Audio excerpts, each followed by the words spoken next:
abaduteze amatwi mwiriwe. Ku bufatanye na Minisiteri y'Ubumwe bw'Abanyarwanda n'inshingano mboneragihugu Minubumwe, umushinga dufatanye urumuri ushyirwa mu bikorwa na Alerte International hamwe na ARCT Ruhuka ku nkunga ya USAID babateguriye ikinamico Shirimpumu mugiye kumva muri aka kanya.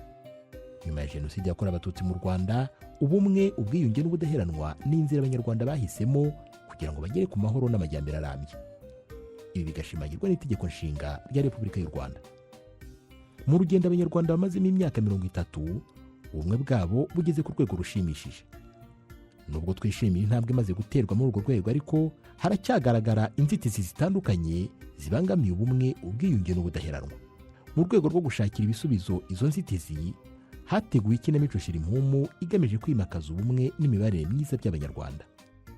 Muri iyi kinamico muriyumviramo inzira y'ubumwe, ubwiyunge n'ubudaheranwa mu batuye imisozi y'Ibweramahoro n'Inyamitavu, nuko bakomeza kugenda bakemura ibibazo bahura nabyo mu buzima bwabo bwa buri munsi. Duherukana mu gice cy'182 cy'ikinamico Shirimpumu, aho Veronica yabazaga Musafira we yashyize icyangombwa cy'ubutaka akadidimanga. Naho abatuye Ibweramahoro n'Inyamitavu babifashijwemo n'umushinga dufatanye urumuri, nyuma yo komorana ibikomere bikomoka ku ngaruka za Jenoside yakorewe Abatutsi, bakomeje gushyira hamwe bishakamo ibisubizo by'ibibazo bibugarije. Hagati aho Karinganire yari afite amatsiko n'ibibazo byinshi byo kubaza Claude ku rubyiruko rwifuza kujya i Burayi gushakishiriza y'ubuzima. Ese nawe yaba yifuza kujyayo? Ntiwashira amatsiko udakurikiye ikinamico Shirimpumu. Ngaho nimukurikire igice cy'183.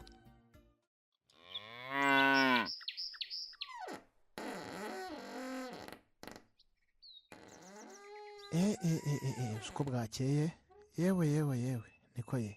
Reka natse moto bizamura amavuta rebe ko najya ku kazi. Ese ko mbona hazindutse izuba ra, aho mubyizi uyu munsi ndaza kuwucyura.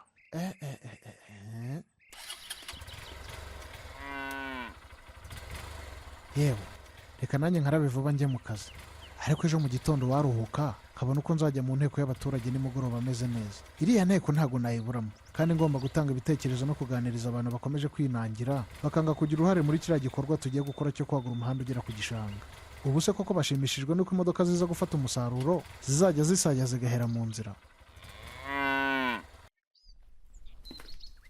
Yewe, reka nyore kuri Gatesi tujye mu kazi, kandi ubu wasanga kiryamye dore ko akunda uburiri kubi. Ariko se Musafiri yabaye amahoro ko muguriza ariya amafaranga akansigira icyangombwa cy'ubutaka, yambwiraga ko azanyishyura mu minsi ine, none nkaba mbona icyumweru cyose cyihiritse. Buriya wasanga adashaka kunyambura. Ndumva papa Gatesi atarajya mu kazi, reka musuhuze. Mwaramutse. Mukomeza turi mu gikari. Ese niwe waramutseho umukobwa wa? Waramutse papa Gate? Amakuru y'iminsi uko utaruherutse hano ra? Yewe, buri gihe yonje kureba Gatesi nsanga mwagiye mu kazi. Nibyo koko ubusanzwe njye mu kazi nzindutse, gusa uyu munsi nabanje kuruhuka, niyo mpamvu nkiri mu rugo. Gatesi ari hese ngo tujye ku kazi? Ubwo se ntimubisikanye ko avuye hano ambwira ko aje iwanyu kukureba? Uzi ko bishoboka, yaraye yibagiriwe telefone ye mu gakapu kanjye, nuko ndayitahana. Telefone se ko yabaye igikoresho cy'ibanze mu buzima bw'umuntu, yita muri hafi usanga adatekanye. Ndabona ariko bimeze. Maze rero urakoze, reka njye ku kazi ndaza guhurirayo na Gatesi. Dore usanze ntaramara kwitegura tuba tujyanye.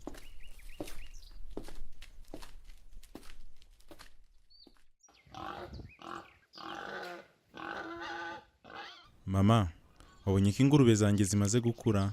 Zakuze da, ahubwo uzashimira ruriya rubyiruko mubana muri Karabu dufatanye urumuri rwakuremeye. Ni ukuri baramfashije pe. Ibiza bikimara kuntwarira inkoko nasigaye nihebye. Ntabwo nari nzi ko nzongera korora. Ubu se ntiwabonye ibyiza byo kwishyira hamwe n'abandi? Dore bagufashije kongera kwiyubaka nyuma y'ibyakubayeho. Ubu si yo ntabagira mba mbaye uwande. Erega iyo abantu bishyize hamwe bafite icyerekezo cyiza, bibafasha kwiteza imbere. Ibyo uvuga nibyo. None se mama, ko nshaka kukugisha inama. Iyihe nama se mwana wa? Nyine urabona, ingurube zanjye zimaze kuba nyinshi, kandi kuzigaburira bisigaye binsaba imbaraga kubera kuzigurira ibiryo. None se uragira ngo tubigenze gute ndo? Nashakaga kuba ngurishijeho nkeya, amafaranga nkuyemo nkaguramo telefone, andi nkajya kubakamwe ibindi birara aho tuzimukira. Ibyo nta kibazo, ikibi nuko wapfusha ubusa ayo mafaranga. Ahubwo ibyo biraro byubake vuba, kuko numvishe papa wavuga ngo tuzimuka muri iki cyumweru. Niba ari uko bimeze ndarara nshatse umukiriya.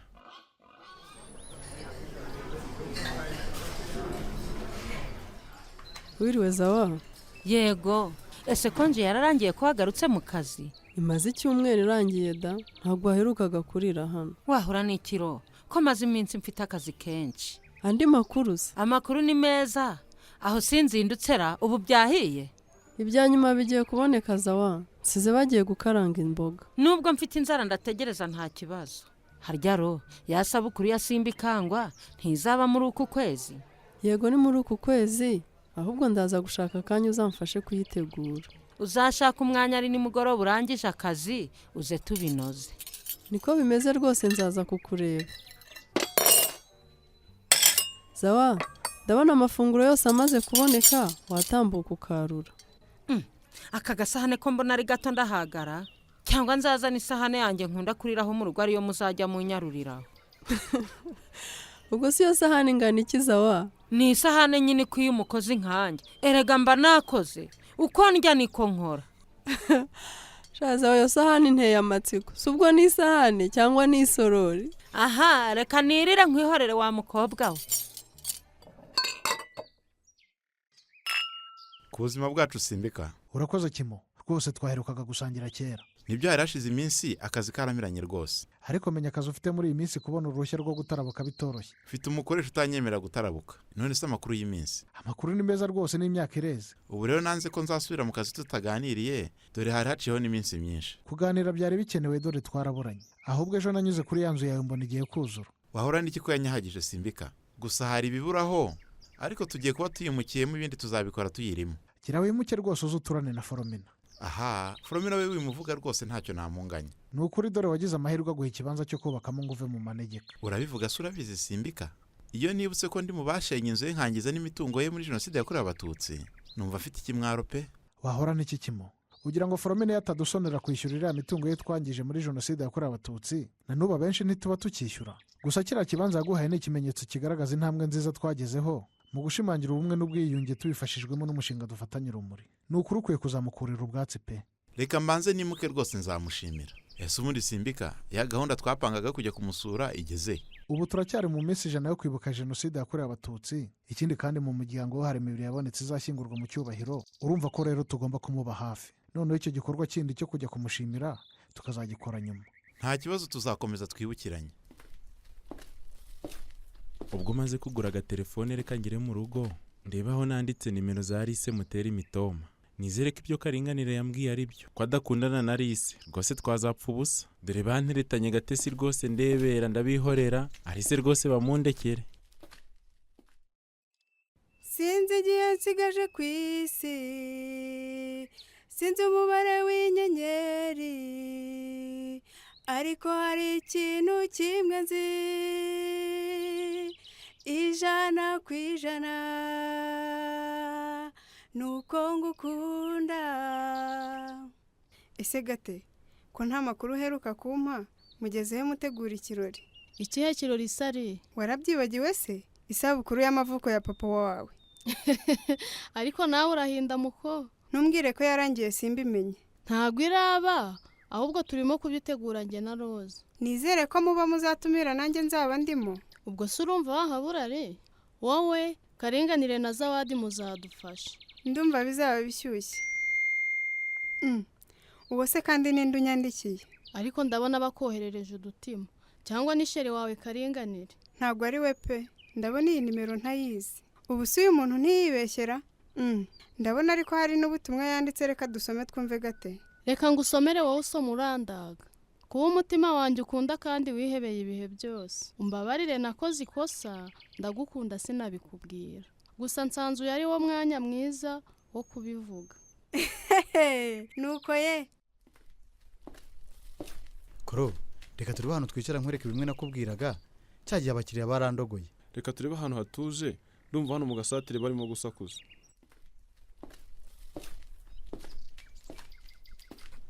Bariya abantu mbonye bagiye kwicara muri Bingarosi Karinganire na Korodera, ubwo ntegereje ataraza, reka mbegere mbasuhuze. Buriya wasanga Korode agifite n'amadolari nkamukuramo icupa. Reka twicare hano, ndabona ntacyo hatwaye. Nta kibazo. None se Karingani, ko mbona izo mpapuro ari nyinshi? Oya ntizigukange, gusa nyine maze iminsi nitegura, niyo mpamvu nakubazaga bya bibazo byose. Korode na Karinganire mwiriwe? Ese wiriwe Zawa? ese Karingani ko mbonye ukazinga izo mpapuro ziriho amafaranga?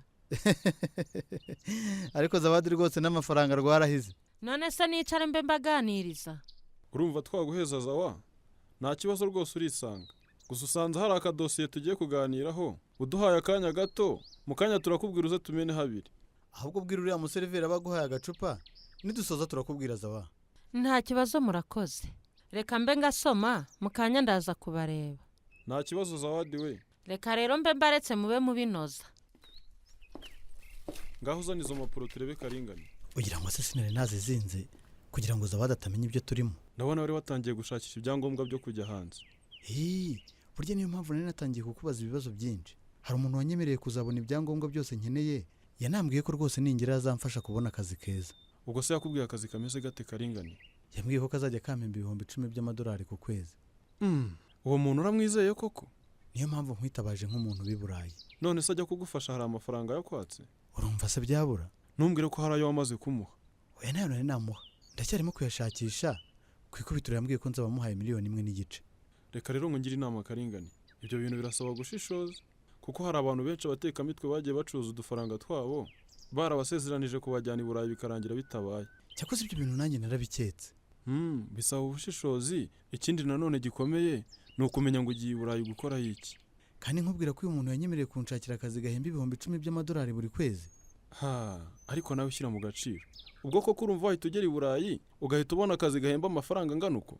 nyamara rwose yarabinyijeje. simpakanye ko bitabaho, ariko nawe reba ubumenyi ufite urebe ko bwatuma uhembwa ayo mafaranga. wa mugani ko numva bidahurara. ibyo bintu byo gushukisha abantu amafaranga nibyo bishitira urubyiruko bigatuma rudakora ngo rwiteze imbere. ugasanga benshi birirwa mu nzozi zidashira zo kujya kubi Burayi. urampumuye kuro, reka nanjye nkure amaboko mu mufuka nkure. ahubwo umva Karingani, nawe inama nakugira ni ugushika mu gakora ugaharanira guhora uhanga udushya. buriya mu myaka iri imbere wazavamo rwiyemezamirimo mwiza utanga n'akazi ku bandi. naho ubundi kujya i Burayi si bibi, icyo umuntu yakabaye areba ni umusaruro azakurayo. urakoze cyane kungira inama kuro. iyi mitoma ko numva ikaze gate? ariko nawe ntukijijishe, reka ahubwo nkomeze nsome. ngaho komeza twumve da. mu by'ukuri kuva nakumenya narakwishimiye ndetse ndagukunda. arewe nuko ye iteka iyo nkubonye umutima wanjye uranyurwa. icyampa amahirwe ukazibera mama w'abana banjye. bya bintu uzi ko bikaze ari, ndabona biri ku yindi ntera pe. abasore bandika amagambo nk'ayo baracyabaho we? ibyo ari byo byose ndabona uyu musore agukunda. nkundamo ibikisi ibyo ngibyo si igifu kirabisya. ariko nawe ntugakunde amafaranga ngo ukabyare. urabona uyu muntu atagukunda koko? reka ahubwo nkomeze nsome, mfite amatsiko yo kumenya uwo ari we. aha nakubwira iki? komeza usome. mu by'ukuri nari narabuze uko nkuvugisha kuko nta fone nari mfite. ariko ari se nanjye nagorwa. umuntu ugorwa no kwigurira telefone koko aragira ngo tuvugane iki? ariko nawe ntukamere utyo, ndeka nisomere. nifuzaga ko muri iyi minsi twazasohokana tukaganira. yari uguhoza ku mutima Ndori Ildefonse. yewe ibintu biraha pe. ni Ndori nziho kwa Mukamusoni na Kimonyo. icyampa amahirwe tukibera inshuti niyo twazahuza rimwe. ndabona SMS yamugezeho yayisomye. arise ko atansubiza ra. Ndori arashyizagura telefone igezweho smartphone. ese aho Harisa azamwemerera gukundana nawe kandi asanzwe afite undi mukunzi? nk'urubyiruko se iyi telefone yari ikizafasha Ndori mu gushakisha amakuru yamufasha mu iterambere? kugira ngo ushire amatsiko ntuzacikwe n'igice cy'144 cy'ikinamico Shirimpumu. hari icyakunyuze, ufite ikibazo, inama cyangwa igitekerezo watanga, watwandikira ubutumwa bugufi kuri nimero ikurikira